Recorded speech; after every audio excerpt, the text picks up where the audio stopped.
It was only a few weeks ago that the WAFL Eagles claimed their first win of 2021 against the ladder-leading Lions. In their rematch on the weekend, however, Subi, led by an inspired defensive effort in the final quarter, clawed their way back to a 20-point win over West Coast down at Leederville Oval. Welcome back to the WAFL Show, and joining me, as we usually have him, is Hamish Brayshaw here on the show. Hammer, despite the loss, is it fair to say that even though it's 20 points, this was a game that got away from us? Yeah, I mean, unfortunately it was. They're a very quality side, Subiaco, but having a 2-goal lead going into the last quarter and not being able to kick a goal in the last certainly is one that we'll have to look back on and think we probably let ourselves down a little bit. But nonetheless, a very good game for the boys and a good performance to show sort of where we've come over the last 10 weeks, 12 weeks. Yeah, so we've had a few AFL listed players in the squad now. It's kind of probably the norm. We've had a few returning from injury. Jared Brander, Alex Witherden. How'd you see their performances? Yeah, they were great. I mean, we've said it on here before. I think 10 AFL listed players is probably the limit where we're competitive. We had that on the weekend. We had 10, and these guys that came back, Jared and Alex from injury. I mean, Jared running through the midfield sets us up really well. Is a focal point for us. He can take a mark. He can run. He can use the ball really well. So he's and has that creative license to sort of be inventive through the middle of the ground. And then Alex has played, I think, 80 odd AFL games, so certainly knows what he's doing at AFL level, and then comes back to WAFL and has that calm, collected nature to be able to set us up. A lot of our ball movement does stem from the back half, and he's able to set that up and be a leader down there for our young backs. So having those two back really helped us, and yeah, certainly held us in good stead and made us competitive on the day. Taking a look at the scorecard once again, as we do each week, Jake Waterman, who no doubt, Hamish, you're going to talk about very soon, he starred on the day for us. He had 4 majors, and he was our only player to kick multiple on the day. Nathan Vardy, Luke Foley, Harry Sinclair, Kieran Hugg, and Jordan Busher rounded out our goal scorers with singles each. On the disposal side, we had some huge performances, with 7 players getting 20 or more possessions. At the top of this list is Braden Ainsworth. He had 33 touches. Hamish, yourself, you had 30 with 6 tackles. Waterman, Brander both had 29, Witherden 27, O'Neill 26, and Zane Sumich, who's quietly putting together one of the probably best seasons of his career for WAFL Eagles, with 21 touches. But now, let's get straight to the captain's calls.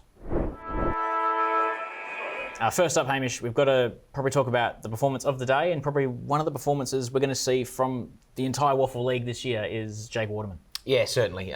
4 goals and 30 odd touches was incredible for Jake. I mean, he's a guy that's had his 50 AFL games he's knocked up now, plays at AFL under the likes of Kennedy and Darling, so he's never really the target player. Comes back to WAFL and is that focus for us going forward. And we were lucky we had a lot of inside 50 supply. Our mids played a pretty good game on the weekend, so he was able to get on the end of a few, took his chances, kicked goals, and then, he's at the level in his career now where he's smart enough to go behind the ball. We needed to stem the flow for a little bit there in the second quarter, and he went behind and he sums the game up really well and knows what he's doing. So was able to sort of influence the game at the back and then go forward and be really dominant. But to have 16 marks on the day and 4 goals and 30 touches, that is a phenomenal game of AFL football, and he dominated on the day. So really good stuff from Jake. Is it kind of one of those situations where it's evident now that the development of a player from where he's come from, where he started when he was drafted, to where he is now, essentially dominating WAFL games? It's an example of what being in an AFL environment can really do for a player. Yeah, certainly. I think he's shown that a few times when he's come back this year that he dominates at WAFL level, and I think it also highlights the level of quality we have in our AFL forward line to have blokes like Kennedy and Darling and now Oscar Allen, who's making a stamp on him on the competition this year. They're holding guys like this out, and Jake's had 30 and kicked 4, and that's obviously a phenomenal game, but he plays to that level and he's that calibre of player whenever he comes back to WAFL. So as much as I'd love to see him playing AFL, it's certainly good when he's coming back and playing for us, because he can give a lot and provide a focal point up forward. Yeah, no doubt he's giving match committee very big headaches every week. Mm-hmm. Now, second on our list is we talk about supply getting to Jake in the forward line. Nathan Vardy helps with that. We dominated the ruck battle. What is that? We had 48 to 18, but 43 of those were to Vards himself. Is it an example of purely a premiership ruckman taking on a second league gamer, and is that something we look to take advantage of?